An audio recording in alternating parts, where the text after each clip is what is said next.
साईं राम, नमस्कार। मैं ब्रिज मंसूरी स्वागत करता हूं आपका अपने इस चैनल में। आज हम बात करेंगे झाड़ू।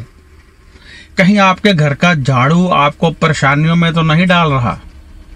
आप सोच रहे होंगे झाड़ू की क्या औकात है भाई हमें परेशानियों में डाल सके। बिल्कुल औकात है। यदि आपके घर का झाड़ू कुछ इस ढंग से पड़ा है जैसे मैं बताने जा रहा हूं, तो आप आर्थिक तंगी में, कर्ज में, बदनामी में और आपके परिवार की शांति सब कुछ भंग हो सकती है। नंबर 1, आपका झाड़ू किसी को नजर नहीं आना चाहिए। अपना झाड़ू घर में ऐसी जगह पे रखें जो किसी को नजर ना आए। यदि नजर आ गया तो आप गए, समझिए आपका अपमान होगा।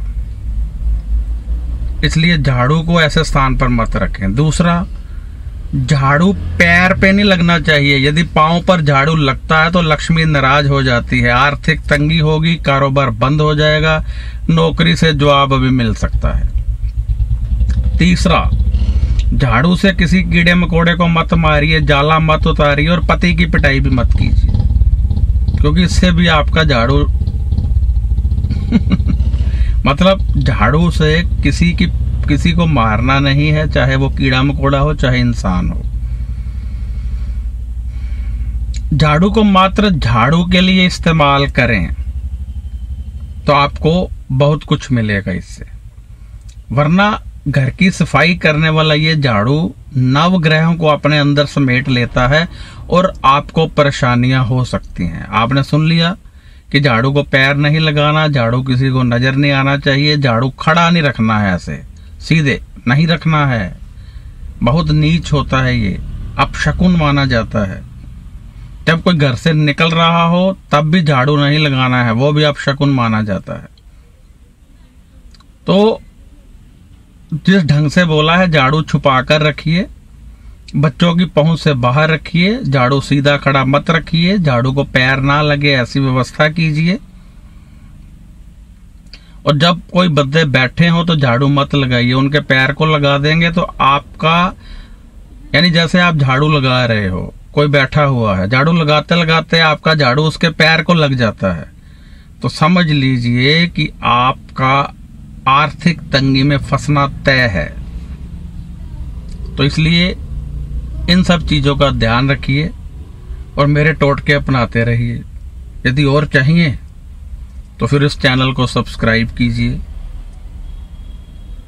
सब्सक्राइब करेंगे तो मेरे टोटके आपको मिलते रहेंगे, मेरी बातें आप सुनते रहेंगे, ज्योतिष से संबंधित जानकारियां आपको मिलती रहेंगी।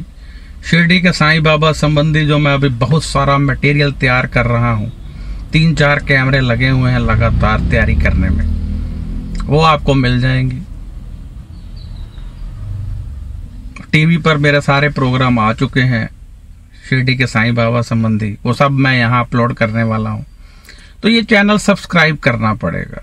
और यदि आप मेरे से कोई बात करना चाहते हैं, यदि आपका कोई सवाल है, कोई जानकारी लेना चाहते हैं, आपकी कोई समस्या है, आप जन्म पत्र ही दिखाना चाहते हैं, तो आप व्हाट्सएप कीजिए। व्हाट्सएप पर जब आप मैसेज करेंगे तो मैं आपको जवाब दूंगा, उसी समय नहीं। कई लोग अभी करते हैं साथ ही फोन करते हैं, भाई हमने व्हाट्सएप किया, आपने जवाब नहीं दिया, आप समझते क्या हो अपने आप को? फिर हाथ जोड़कर माफी मुझे मांगनी पड़ती। उसी समय नहीं, 24 या 30 घंटे लगते हैं। आपको पता है मेरे को कितने मैसेज आते हैं? करीब 2 या 3 हजार मैसेज रोज आते हैं। आप समझ सकते हो। कई लोग पूछते हैं आप ऑनलाइन थे, आप हमारा जवाब क्यों नहीं दे रहे थे?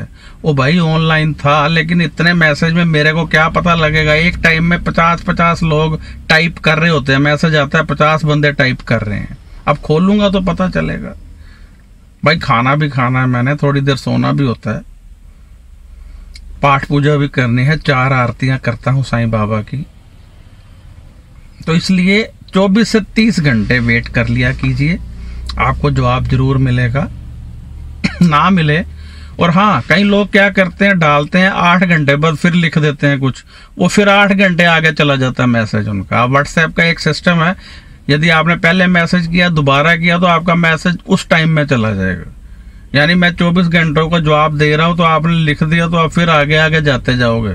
मेरे 24 घंटे में आपका मैसेज आएगा ही नहीं। इसलिए एक बार मैसेज करने पर थोड़ा वेट कीजिए, जब जवाब मिल जाए तब दूसरा मैसेज कीजिए। गुस्सा मत कीजिए। मैं ये नहीं है कि मैं आप लोगों से, मेरा दिल करता है कि मैं सभी से बात करूं, परंतु पॉसिबल नहीं है। यदि बहुत जरूरी हो तो आप फोन कीजिए, मैं उठा भी लेता हूं, ऐसी कोई बात नहीं है, पर लेकिन बहुत जरूरी हो तब कीजिए। तो अब मुझे इजाजत दीजिए और इन बातों का ध्यान रखिए। जय साईं राम, नमस्कार, खुश रहिए, अपना ध्यान रखिए और पाठ करते रहिए।